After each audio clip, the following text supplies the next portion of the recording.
네, 오늘 포커스는 지난 예비선거를 한번 짚어보는 시간으로 진행하도록 하겠습니다. 지금 제 옆에는 김동석 시민참여센터 상임이사님 나와 계십니다. 안녕하십니까? 안녕하세요. 네네. 예, 지난 화요일 뉴저지 예비선거가 치러졌습니다. 이번 예비선거 분석을 좀 해주시지요. 예비선거의 최대 관심사는 뉴저지 주지사, 뉴저지 주의 리더십이 바뀌냐 안 바뀌냐. 크리스 크리스티가 너무 못했다라는 결론이 납니다. 너무 정파적이었고 뉴저지에 사는 시민들의 생활 문제에 잘 케어하지 못했다. 권력이 바뀌게 되죠. 그러니까 양당의 후보가 나오면 두 사람 중에 하나가 이제 차기 주지사겠다. 이렇게 이제 생각이 되는 그걸 결정을 짓는 선거였었습니다. 사실 우리 한인들은 주지사 그렇겠지만은 우리가 살고 있는 미국 시민 사회에 뉴저지 주지사가 누가 되냐는 굉장히 중요한 이슈예요. 특히 공직에 있는 사람들은 민주당의 주지사냐 공화당의 주지사로 인해서 이 높낮이가 엄청 다릅니다.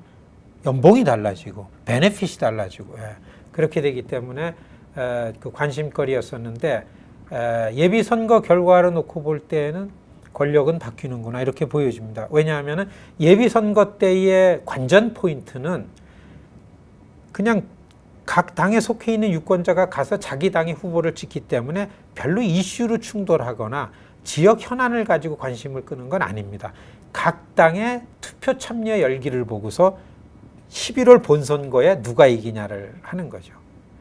대개 미국은 양당 정치니까 당의 후보가 나와서 본선거에 가면은 그 당의 유권자가 누가 더 많이 나오냐에 따라서 이게 이제 차이가 나는 거기 때문에 지난 그 화요일 예비선거에서 민주당의 투표율이 훨씬 높았습니다. 이런 걸 볼 때는 권력이 이 민주당으로 오겠구나. 그리고 또 한 가지 두 번째 관전 포인트는 그래도 공화당 후보가 선전을 했어요. 어떻게 선전을 했나 하면은 투표율이 공화당 후보의 선거 자금을 볼 때는 정말 투표율이 낮겠구나 했는데 그 투표율은 올랐었습니다. 민주당 후보가 쓴 선거 자금의 10분의 1도 안 썼는데도 불구하고 그렇게 했죠. 그런 걸 보면은 공화당의 그 부지사는 여자분의 후보는 정치적으로 조직적으로 자기 고정 기반은 있구나라는 게 보여지는 겁니다. 이게 관전 포인트죠. 그래서 우리 한인 사회를 놓고 볼 때는 이게 민주당 쪽으로 흐름이 생겼구나 이런 걸 보면서 앞으로 그 본선거에 대비하는 게 좋고 이건 전략적인 문제입니다. 그리고 역시 일반 유권자들하고 다르지 않게 한인 유권자들 예비선거 투표율 높지 않았습니다. 그래도 이 각 당에 들어가 있는 각 당에서 활동하는 한인 정치인들의 이런 그 투표 선거를 하는 걸 볼 때는 그래도 희망적인 부분이 있습니다. 이 얘기거리는 39와 37 주 선거구 지역에 주 하원에 한인 후보가 있었었죠. 결론은 그 포트리에서 나와셨던 분 37 지역에서는 예상했었지만은 안 됐고요.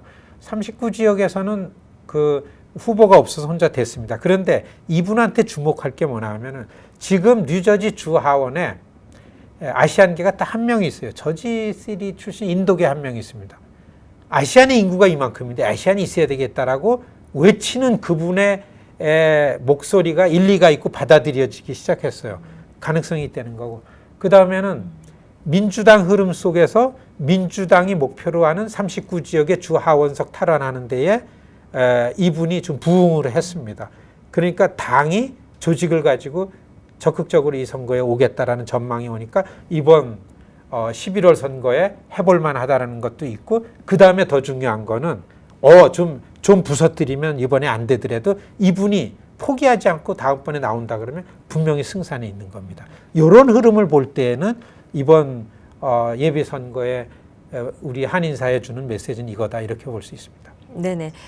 그 팰리사이드 파크에서 그 시의원 후보가 나왔습니다. 무소속으로요. 이와 관련된 내용 어떤 의미를 좀 두면 그렇죠. 될까요? 뜬금없이. 네네. 저는 이걸 보고서요.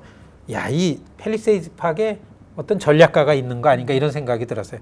있어요. 펠팍에. 왜냐하면 우리 같은 케이스가 나와서 막 활동을 열심히 하니까 우리는 너무 열심히 하니까 이 룰을 잘 지키나 안 지키냐라는 눈초리가 너무 많아요.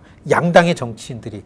제가 나가서 조금만 잘못 발언을 하면은 저 사람 발언한 게 법에 저촉이 안 되나. 법에 저촉이 되면 불리한 발언이면 금방 어떻게 해보려고. 굉장히 우리가 이 보폭이 줄여들었는데 펠팍의 유권자가 풀뿌리가 나왔잖아요. 네. 펠팍 유권자 협의가 나와가지고 유권자가 확 늘었어요. 그런데 보니까 펠팍 유권자들 풀뿌리 속에서 후보가 나온 거예요. 굉장히 위협적이죠. 팰리세이드 팍에 변화되지 않는 권력들에게는 굉장한 도전입니다. 풀뿌리 후보가 하나 나왔죠. 2010년, 2012년 미국을 뒤흔들은 티파리 같은 거예요. 그러니까 이분은 그냥 일반 시민사회 속에서 여기 진짜 바뀌어야 된다. 내가 나온다. 누굴 믿고 나오느냐. 일반 유권자들을 믿고 나온다. 무소속으로 됐죠. 그래서 그날이 예비선거하는 날이 뉴저지 주 본선거에 무소속으로 나오는 후보의 등록 마감일입니다. 네. 계획된 거였죠. 저는 여러분 팰리세이드 팍에 살고 있는 한인들, 한인 유권자들이 이 나온 후보에게 이번 11월 선거에 표가 확 몰리면 당락과 관계없이 표가 한 1000여 표 몰리면 여러분 1000표 몰려야 돼요. 팰리세이드 팍 한인 유권자 수가 거의 3000명이 됩니다. 등록된 유권자가요. 30%도 투표 안 하고 거기서 무슨 차별이 있다고 컴플레인 할 자격이 있습니까? 여러분은 웃습니다. 웃어요. 다수가 살고 있으면서 차별받는다 그러면 그거는 뭔가 우리 칠득이다 징징징 되는 소리를 듣죠. 저는 이런 쓴소리가 필요하다고 봅니다. 이제는요. 네.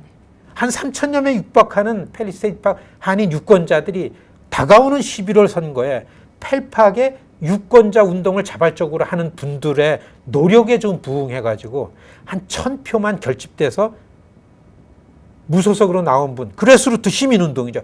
팍 몰리면은 어이쿠 펠팍의 권력은 지각변동 가능성이 있는 거 아닙니까?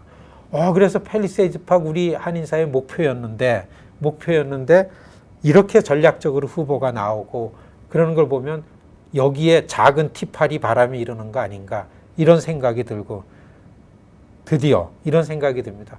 여러분 이번 예비선거 날 무소속으로 시의원 후보 등록한 분 중심으로 팰리세이드 팍의 그래스루트 시민의 목소리가 결집되기를 진짜 기대하면서 여러분들 11월 선거 겨냥해서 열심히 참가하기를 좀 부탁드리겠습니다. 네네. 오늘 상임이사님 말씀드리니까 오는 11월 선거 더욱더 기대가 됩니다. 네, 오늘 말씀 고맙습니다. 고맙습니다.